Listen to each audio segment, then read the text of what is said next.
vamos dar início na mensagem dessa noite, tendo como base o nosso texto em Ezequiel capítulo 37, que trata da profecia do vale de ossos secos. Ezequiel 37, vamos ler aqui e depois vamos trazer alguns comentários. Inicialmente, então, vamos ler dos versos de 1 a 10. Diz-nos assim: o nosso Deus na sua palavra, a Bíblia Sagrada. A mão de Yahvé, o Senhor, pairava sobre mim, e mediante o poder do seu Espírito, ele me conduziu até o meio de um vale, onde a terra estava coberta de ossos. Em seguida, ele mesmo me levou a caminhar de um lado para outro, e pude observar que era imenso o número de ossos no vale, e que todos estavam mirrados e ressequidos.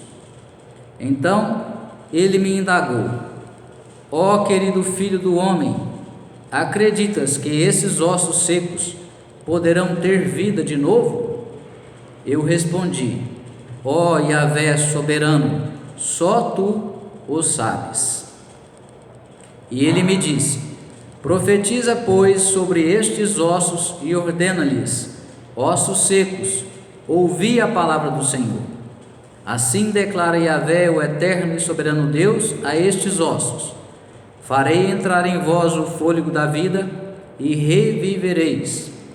Eis que criarei tendões e músculos, farei surgir a carne e estenderei peles sobre todos vós. Porei a respiração dentro de cada pessoa e os farei viver novamente. Então entendereis que eu sou Yahvé, o Senhor. Então profetizei Então profetizei conforme me fora ordenado. Enquanto eu pregava, ouviu-se no vale um barulho estranho, um som de chocalho, e os ossos se juntaram, osso com osso. Atentei para o que estava acontecendo e notei que os ossos estavam sendo cobertos de tendões e de carne, e logo em seguida a pele os cobria. Todavia eram corpos sem espírito, não havia fôlego de vida neles. Então o Eterno me ordenou: profetiza agora ao Espírito. Profetiza, ó filho do homem, e convoca Ruá, o sopro da vida, dizendo: assim diz Yahvé, o Senhor Deus: ó Espírito, vem dos quatro ventos e assopra sobre estes mortos para que vivam. Fiz como me Fiz como me for ordenado e profetizei. E no mesmo instante, o fôlego da vida entrou naqueles corpos, e eles ganharam vida e se colocaram em pé. E havia tanta gente reunida, ali que dava para formar um exército sem medida. Amém? Glória a Deus. Então, essa é a mensagem da palavra do nosso Deus para nós nessa noite. Louvado seja o nome do Senhor. E nós estamos sentindo aqui fortemente a presença do nosso Deus, do Espírito de Deus, enquanto nós líamos a e Deus permanece aqui conosco. Amém? Louvado seja o nome do Senhor. Louvado seja o nome do Senhor Jesus. Louvado seja o nome do Senhor.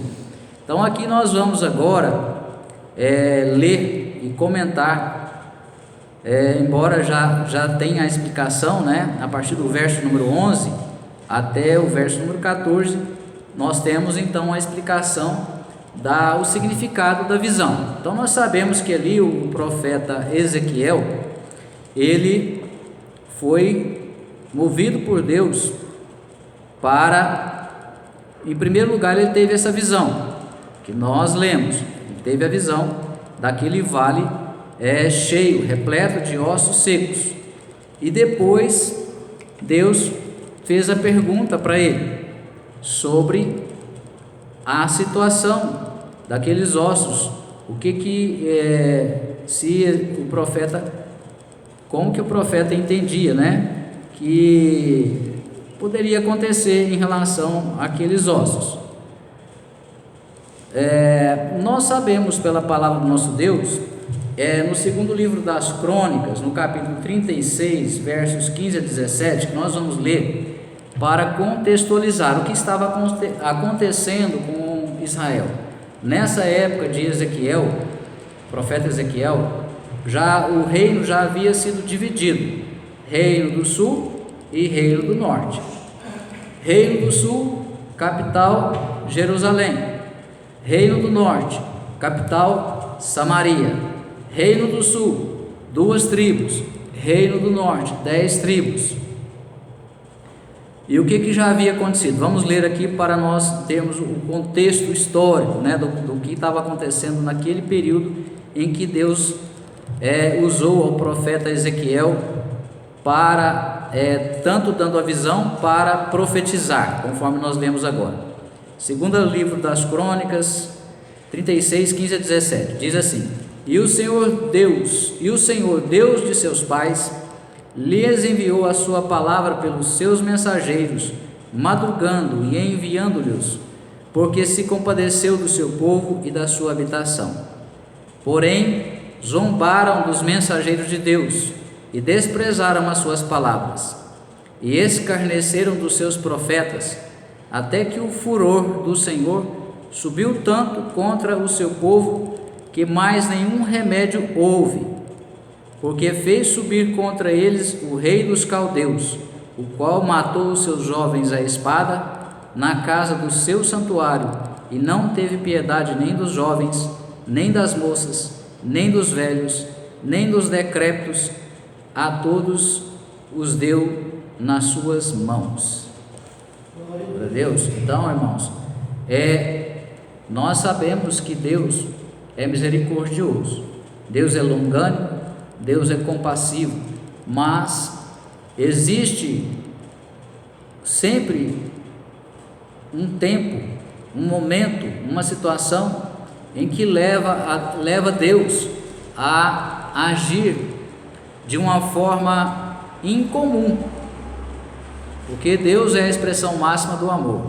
Então Ele é muito misericordioso, Ele é muito longânimo, ou seja, o ânimo dele é bom longamente, ou seja, ele tem sempre a disposição de ser bom, de fazer o bem, de ter misericórdia, de nos abençoar. Amém? Glória a Deus. Mas, e aí, no mas é que está a situação que nós devemos, como diz os outros, botar as nossas barbas de molho, né? Porque como costuma dizer o pastor Isaías, nosso amigo, quando você vê a barba do outro pegando fogo, você bota a sua de molho. Então, quando nós sabemos que a parte do Velho Testamento, ela tem muitos ensinamentos para nós, porque ela traz a história do povo de Deus, que hoje somos nós. Ela traz a história do povo de Deus no seu relacionamento com Deus. Então, tudo que está no Velho Testamento é importante para nós. Nós devemos conhecer, porque se nós conhecermos bem essas histórias, esses relatos históricos do que aconteceu conosco, vamos dizer assim, é como se nós estivéssemos lá naquele tempo, mas nós não estamos, mas é povo de Deus, ou seja, semelhantes a nós. Nós vamos aprender com eles e vamos aprender com os erros deles e também com os acertos.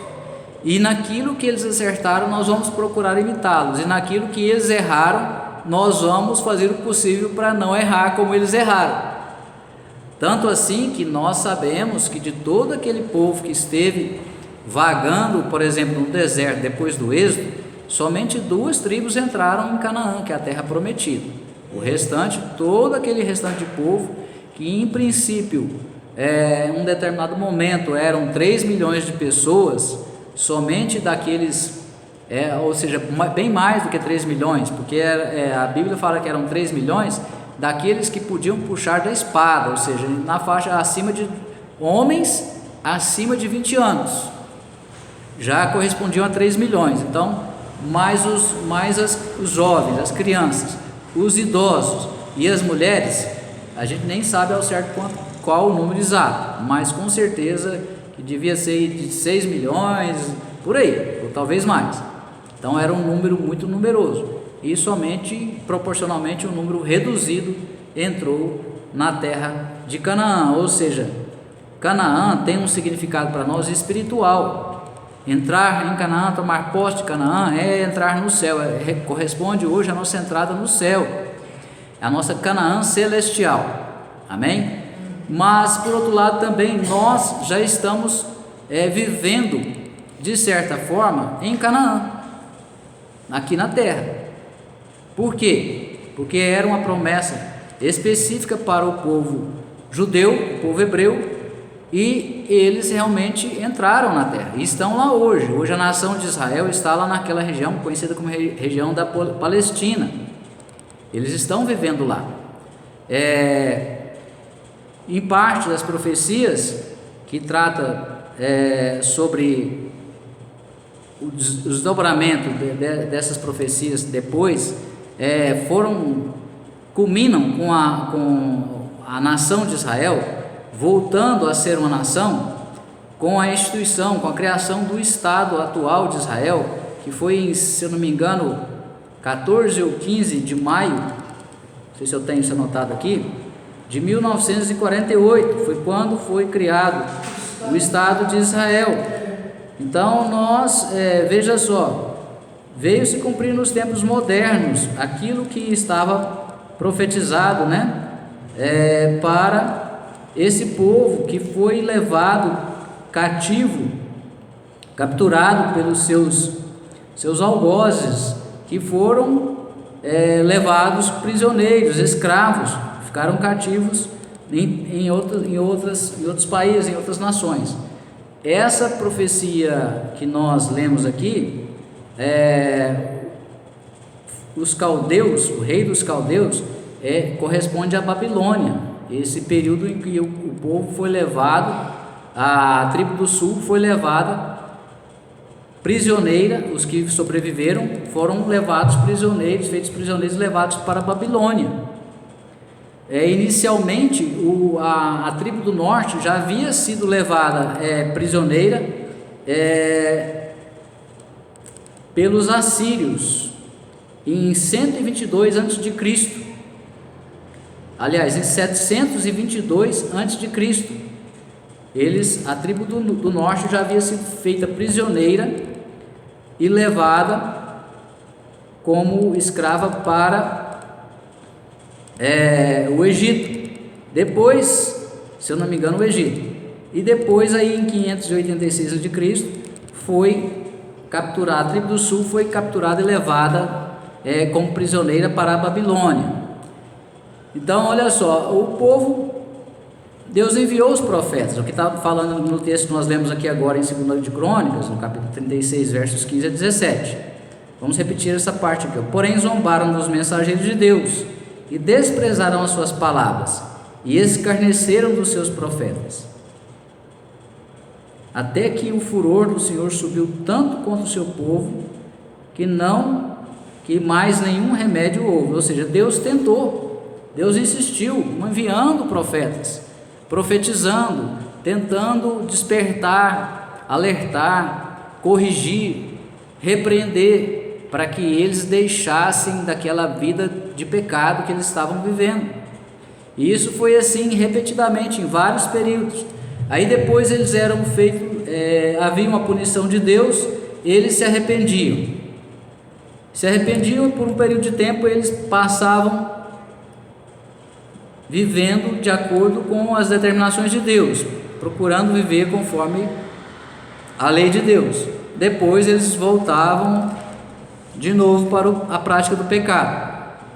Aí Deus ia avisando, enviando os profetas, até que chegou certos momentos em que veio o que nós chamamos de juízo de Deus. Então nós sabemos que existe uma medida da iniquidade. O pecado, Deus vai tolerando, o pecado vai se acumulando, até que uma hora a taça da iniquidade transborda, cai lá uma última gotinha naquela taça que já está cheia, ela transborda. É esse o momento em que nós não sabemos, mas que Deus exerce um juízo, ele pune o seu povo. Mas nós precisamos entender que toda punição de Deus é com amor. Deus não faz nada por ódio. Ele faz, às vezes a palavra de Deus traz algumas expressões de que Deus está virado, por exemplo, e nós podemos pensar que Deus é como nós, que quando nós nos iramos, nós queremos o mal talvez daquela pessoa contra quem nós estamos irados, mas jamais Deus, ele quer o mal de ninguém, a não ser daqueles que ele sabe que são seus inimigos declarados, Satanás, os demônios que acompanharam Satanás, por exemplo. Então Deus, ele vem com o seu juízo e vai punir para produzir o arrependimento, porque se a palavra de Deus, trazendo para a nossa vida hoje, a palavra de Deus nos ensina como é que nós devemos viver, como que nós devemos nos relacionar com Deus e também com as pessoas, e muitas vezes nós também recebemos palavras proféticas através da própria Bíblia, porque a maior profecia é a Bíblia Sagrada. Então nós lemos a Bíblia, ouvimos uma mensagem, tomamos conhecimento do teor da mensagem que está na Bíblia de alguma forma, ou lendo, ouvindo, ou por outras formas, e aí ali está trazendo uma palavra de ensino e de correção, e nós nos fazemos de surdo. Não, essa palavra não é para mim. Tem gente que às vezes vem na igreja, ouve uma palavra assim que traz às vezes alguma correção, e ele se lembra de muita gente, mas dele mesmo, para ele mesmo não serve, a palavra não é para mim, né? Então é isso que muitas vezes acontece. E aí o que acontece? A pessoa persiste na prática do erro, na prática do pecado. Deus vai tendo paciência, vai trazendo, vai levantando às vezes até um profeta para falar diretamente com a pessoa. Deus usa alguém para trazer uma mensagem específica para a pessoa, e a pessoa às vezes não recebe, não aceita, se faz de surdo, entra no ouvido e sai no outro, e aí pode ter uma consequência. Pode Deus permitir alguma coisa de mais sério, de mais grave acontecer com quem quer que seja, comigo também, se eu incorrer nesse mesmo tipo de situação, com qualquer pessoa. Então nós vamos observando esse movimento de Deus, e ali houve a punição, eles foram levados cativos. Então quando Deus mandou o profeta, aqui voltando agora para a Bíblia em Ezequiel no 37, quando Deus mandou ele profetizar, ele falou para Ezequiel, vamos reler aqui para a gente agora fazer alguns comentários. Olha, em seguida ele mesmo levou a caminhar de um lado para o outro, e pude observar que era um imenso número de ossos no vale, que todos estavam mirrados e sequíssimos. Então ele me indagou, Deus indagou para o profeta Ezequiel: ó querido filho do homem, acreditas que estes ossos secos poderão ter vida de novo? Eu respondi, o profeta Ezequiel respondeu: ó Yahvé soberano, só tu o sabes. Então assim, Ezequiel não era bobo, né? Ele conhecia um pouco a Deus, conhecia relativamente bem a Deus. Então se Deus faz uma pergunta de algo que parece impossível, mas se é Deus que está perguntando, e quem conhece Deus sabe que ele pode fazer o que ele quiser, então Ezequiel falou: não, só o Senhor sabe, ou seja, se for da sua vontade, o Senhor tem poder para fazer. Em outras palavras, foi o que Ezequiel quis dizer: só tu o sabes, ou seja, o Senhor sabe, se o Senhor quiser fazer, o Senhor pode fazer. Eu não sei, porque eu não sei se o Senhor quer fazer, mas se o Senhor quiser, o Senhor tem poder. Foi praticamente isso que ele respondeu, uma resposta sábia. E aí no 4, e ele me disse, Deus diz para Ezequiel: profetiza pois sobre estes ossos, e ordena-lhes, ossos secos, ouvi a palavra do Senhor. E essa parte eu acho muito interessante, porque um osso seco tem ouvido? Não tem, né? Mas olha só que interessante, o que Deus mandou Ezequiel, o profeta Ezequiel falar: ossos secos, ouvi a palavra do Senhor. Irmão, nós temos que entender o seguinte: a palavra de Deus, ela tem poder, amém? Por quê? Porque Deus é o Todo-Poderoso. Como é que foi que Deus criou o universo, criou os céus e a terra? Pelo poder da sua palavra, não foi?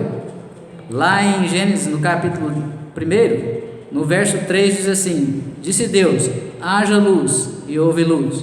E vai seguindo: viu Deus que a luz era boa e separou a luz das trevas.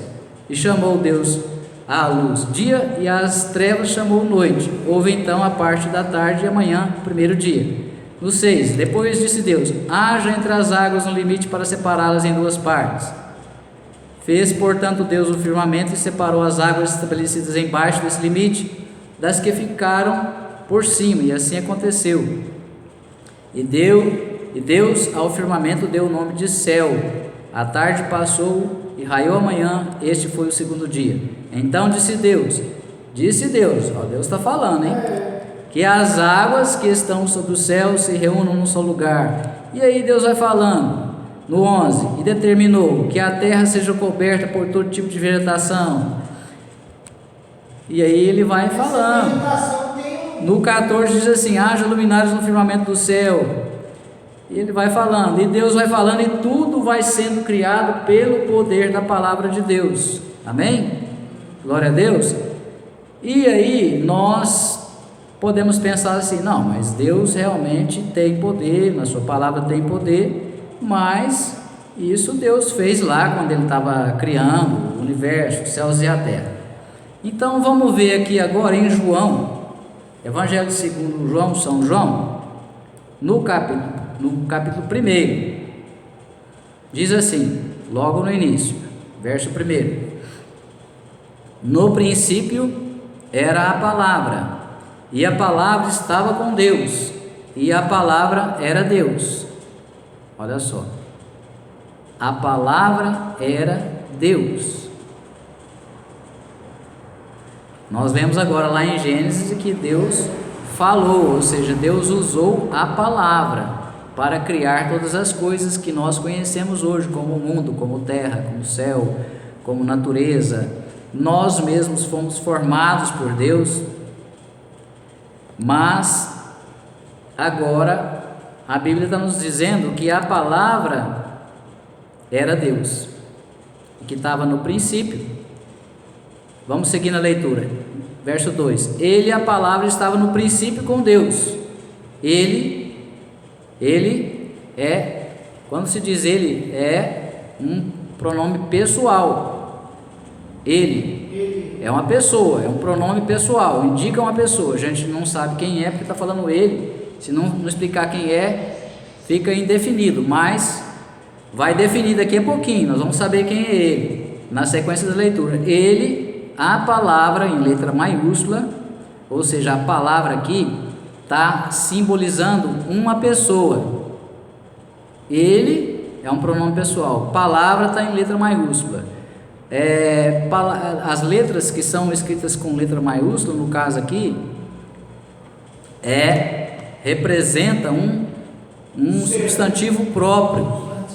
Então, você tem que, quando você tem que ler a Bíblia, a gente tem que conhecer e entender um pouquinho de gramática. Se a gente não entender bem a gramática, a gente precisa estudar para entender o significado do que nós estamos lendo, né? Quando inicia o verso do capítulo, ele fala o verbo, né? E o verbo maiúsculo. Isso, o verbo se fez carne ou a palavra se fez carne, é o mesmo significado.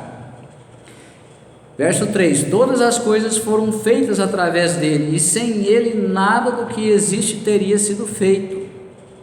Todas as coisas foram feitas através dele, e sem ele, em letra maiúscula, nada do que existe teria sido feito. Nele estava a vida, e a vida era a luz dos homens, e a luz resplandeceu nas trevas, as trevas não a venceram. Aqui já tem um significado espiritual.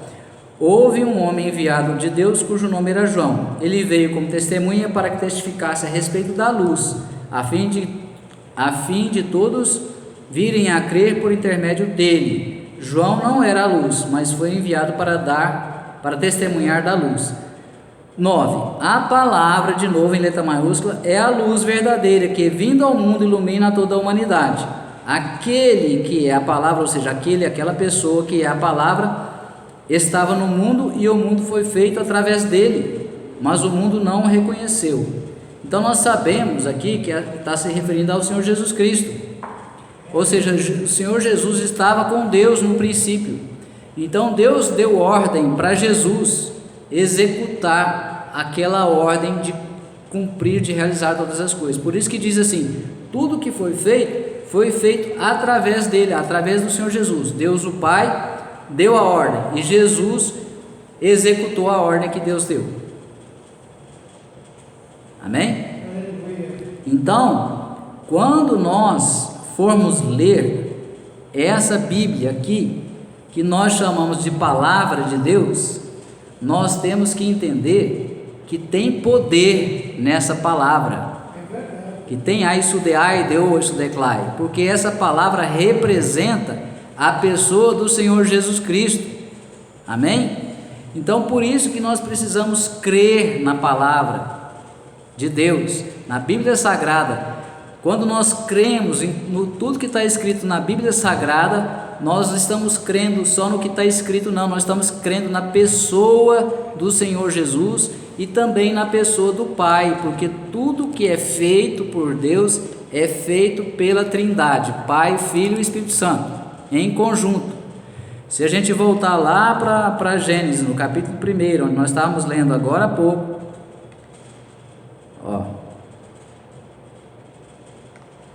olha só no verso 2: a terra, entretanto, era sem forma e vazia, a escuridão cobria o mar que envolvia toda a terra, e o Espírito de Deus se movia sobre a face das águas. Aí o Espírito Santo aí, participando também de tudo que estava sendo criado, liberando poder para a criação das coisas mediante a palavra de Deus. Então hoje conosco não é diferente.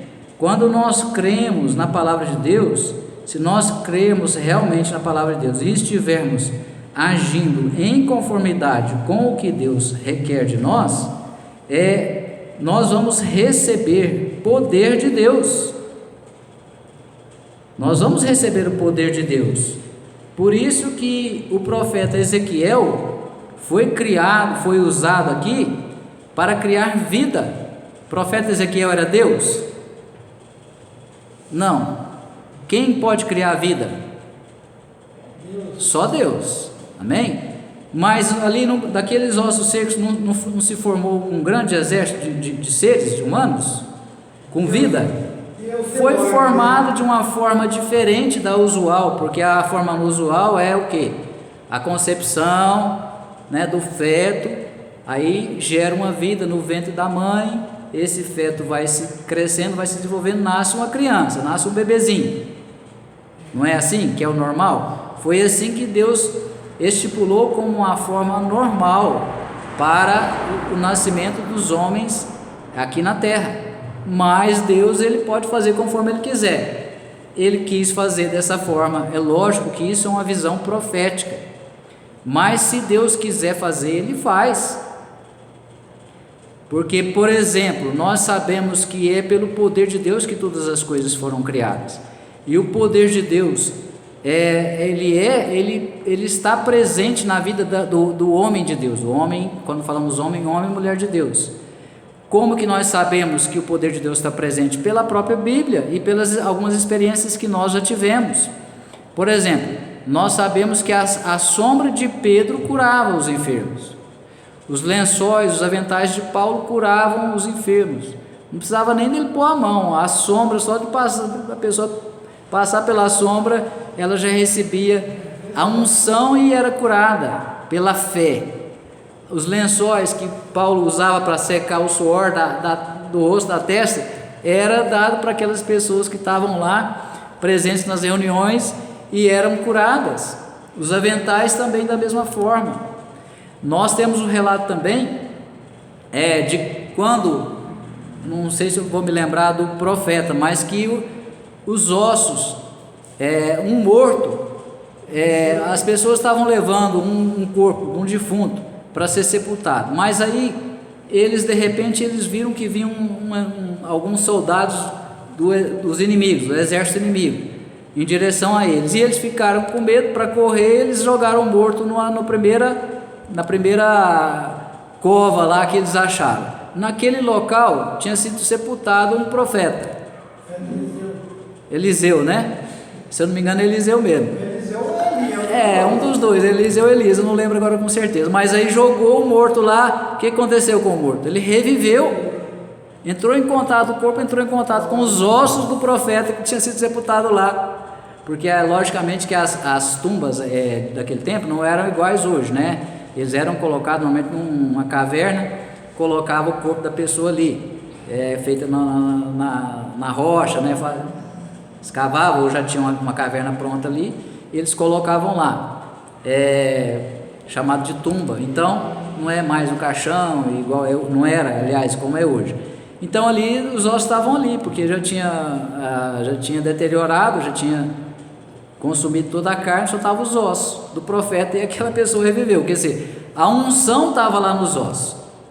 Então, se aconteceu isso, de uma pessoa morta, ao entrar em contato com os ossos de um profeta que já tinha morrido há muito tempo, porque só estavam só os ossos dele lá, ele reviveu, ainda tinha unção nos ossos ali do profeta.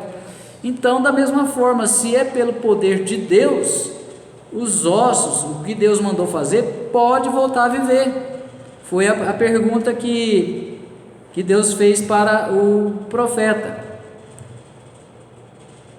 Vamos ler agora para entender melhor o significado da visão, os versos 11 ao 14. Nós já comentamos alguma coisa, mas vamos ler aqui o que está explicando na sequência da leitura que nós fizemos até o 10. Vamos ler agora do 11 ao 14, 37. Diz assim: então o Eterno me revelou: ó filho do homem, eis que estes ossos representam toda a casa de Israel. Porquanto eles costumam murmurar: nossos ossos secaram e a nossa esperança mirrou, estamos aniquilados. Então, olha só, Deus fez uma comparação com a murmuração deles, aquilo que eles falavam, reclamando, né? Murmurar significa uma reclamação repetida, contínua. Então eles ficavam sempre repetindo, murmurando, reclamando da situação em que eles se encontravam. Eles diziam assim: nossos ossos secaram e a nossa esperança mirrou, estamos aniquilados. Então eles mesmos estavam se comparando com ossos, e Deus usou dos ossos para trazer aquela comparação daquilo que eles falavam. Contudo, profetiza e prega-lhes, no 12, contudo, profetiza e prega-lhes, agora para o povo, né? Assim diz Yahvé, o eterno e soberano Deus: ó meu amado povo, eis que abrirei as vossas sepulturas, eu mesmo vos farei sair dos vossos túmulos e vos conduzirei de volta à terra de Israel. Então, na verdade, a visão era uma visão mesmo que o profeta teve, não era real, né? A visão, para quem está recebendo a visão de Deus, ela parece real, mas não era uma visão de Deus, que Deus deu para o profeta. Então Deus estava usando daquela visão para comparar com a condição dos israelitas. E eles estavam se sentindo e se vendo como pessoas mortas, né? Já não tinha mais esperança para eles. Eles estavam sentindo que os ossos deles, até os ossos já tinham secado, e a esperança tinha acabado, tinha mirrado.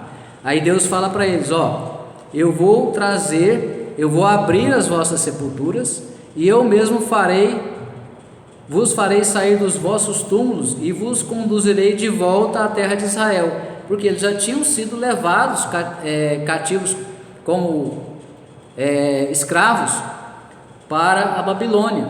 Então Deus está falando: ó, vocês estão se sentindo mortos aí, porque vocês estão escravos aí, a vida de vocês aí está péssima, né? Claro que estava, vivendo como escravos, longe da sua terra, longe da sua nação, longe do seu lugar, né? Que Deus tinha dado para eles. Foi uma punição. E aí agora Deus estava falando: olha, eu vou trazer vocês de volta, eu mesmo vos farei sair dos túmulos, vou tirar vocês dessa condição de mortos espiritualmente, de mortos emocionalmente, que era como eles estavam se sentindo, e trazer vocês para a vida. no 13 diz assim: e no dia que eu vos libertar, perdão, e no dia que eu vos libertar do vosso lugar de morte e vos fizer sair, compreendereis que eu sou Yahvé, o Senhor Deus, ó povo meu, e derramarei dentro de cada um de vós o meu Espírito. Aqui é o Espírito em letra maiúscula, tá? O Espírito Santo. E vivereis, e eu os estabelecerei na vossa própria terra. É o que aconteceu, como nós falamos, da nação de Israel. Então reconhecereis que eu, Yahvé, o Senhor, prometi e cumpri tudo quanto disse, palavra do Eterno.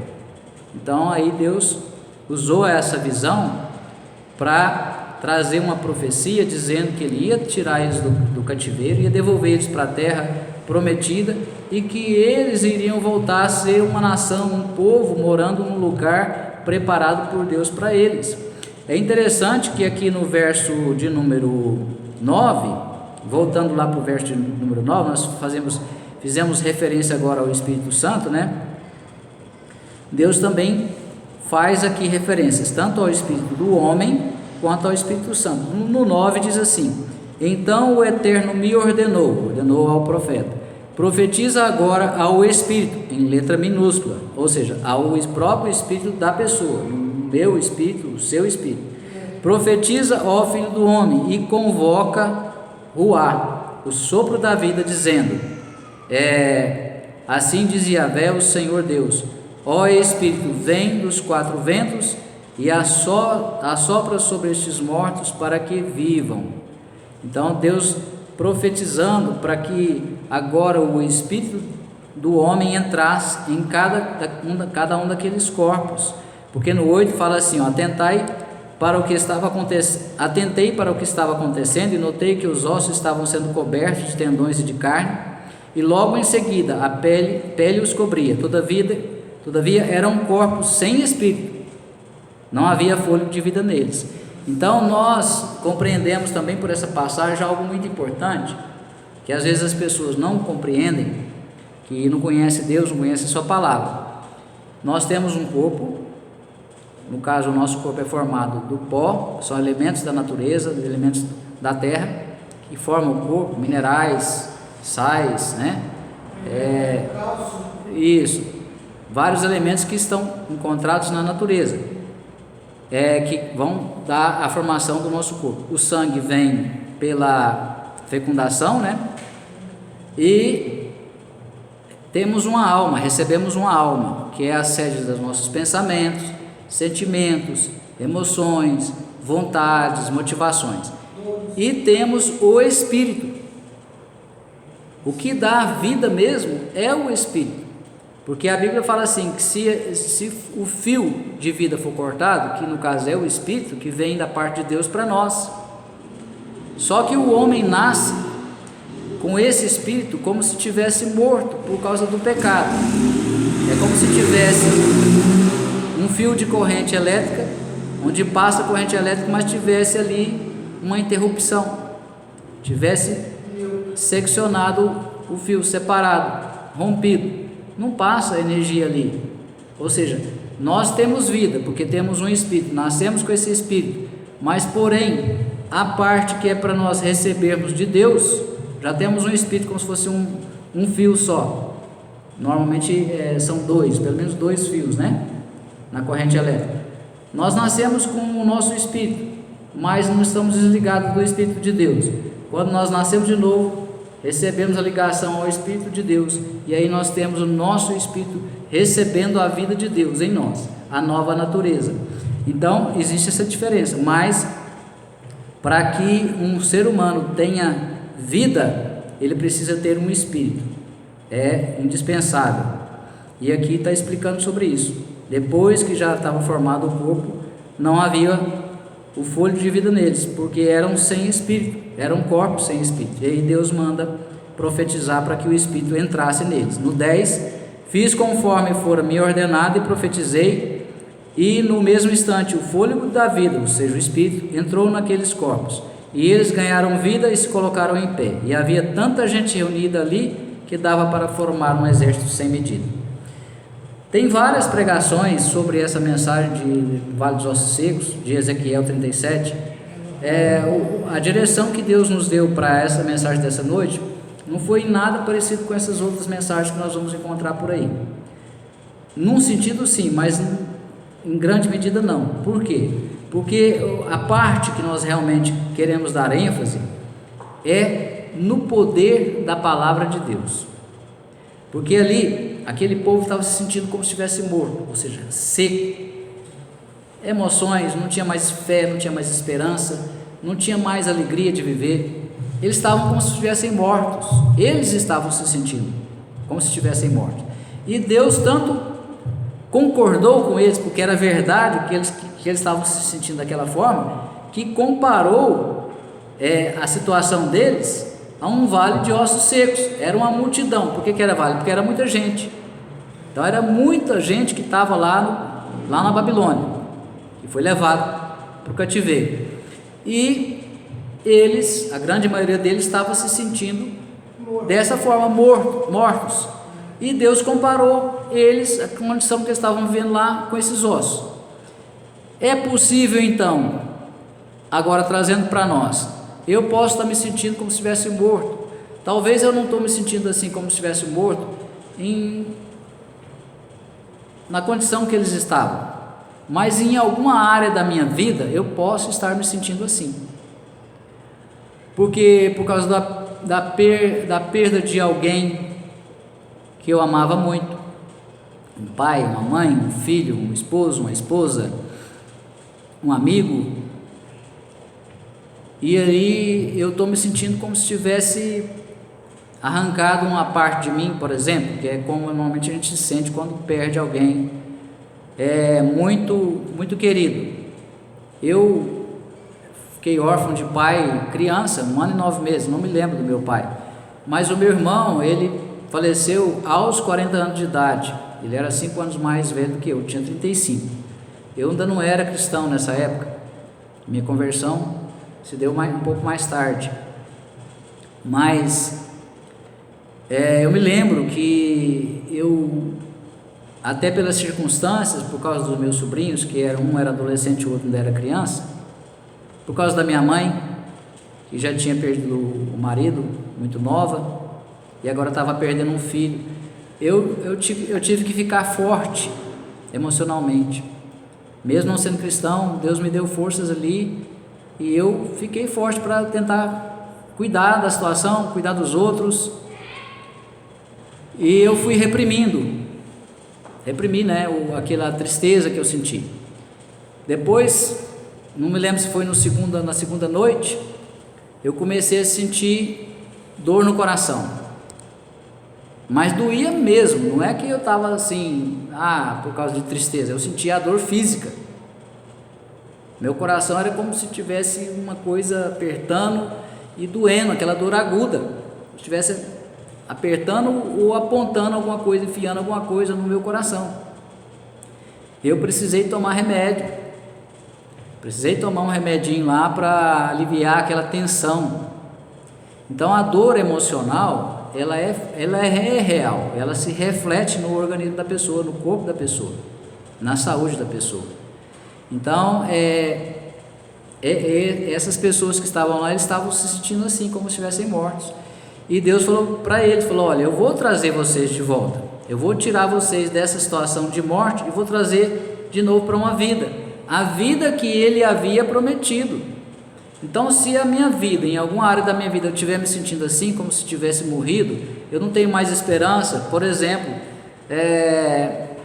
quem sabe, uma pessoa que perdeu um filho, só tinha um filho, tem condições de ter outro filho, mas está sem esperança. Então, Deus pode trazer uma pessoa, uma mulher que é estéril, que não está conseguindo gerar filho, Deus pode dar a condição dela gerar filho. Basta que a pessoa creia, tenha fé e busque de Deus. Nós não podemos prometer, falar alguma coisa, porque o homem de Deus, o enviado de Deus, um profeta, um homem de Deus como profeta, ele fala as palavras de Deus. O que eu posso afirmar? O que está na Bíblia. Eu não posso afirmar como sendo palavra de Deus aquilo que não está na Bíblia, ou como profeta aquilo que Deus me revelar, aquilo que Deus mandar eu falar. Não foi Deus que mandou Ezequiel falar para os ossos? Foi Deus que mandou ele falar. Então eu posso falar o que Deus mandar eu falar. Se Deus mandar eu falar alguma coisa, o próprio Deus vai se responsabilizar por fazer cumprir aquilo que eu estiver falando. Então, quando nós pregamos as mensagens baseadas na palavra de Deus, tudo aquilo que nós estamos falando da Bíblia, que é a palavra de Deus, de forma correta, é claro, nós temos fé para crer que vai se cumprir na vida de quem quer que seja. Basta que a pessoa creia e tenha fé, ou seja, creia com fé sem duvidar, vai se cumprir. Então, toda palavra que procede da boca de Deus, ela se cumpre na vida de quem crê. É lógico, desde que a pessoa não esteja em pecado, que não tenha algum impedimento para que aquela palavra se cumpra. Se não tiver impedimento, vai se cumprir. Nós temos muitos exemplos bíblicos e temos alguns exemplos também de experiências pessoais. Então, tudo aquilo que nós recebemos de Deus, seja com base naquilo que já está na Bíblia, na sua palavra, ou de uma mensagem, uma revelação profética, uma palavra profética, claro que nós precisamos ter muita seriedade com isso, partindo de Deus mesmo. Deus mandou a gente falar, se a gente falar, pode crer que vai cumprir, só se a pessoa duvidar.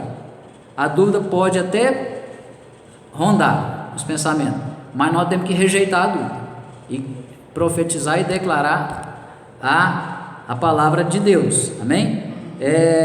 Porque nós sabemos também, só para finalizar a mensagem de hoje, nós sabemos também que nós podemos, falando do poder da palavra, nós sabemos, por exemplo, em Provérbios 18, 21, Provérbios 18, 21 diz assim: a morte e a vida estão no poder da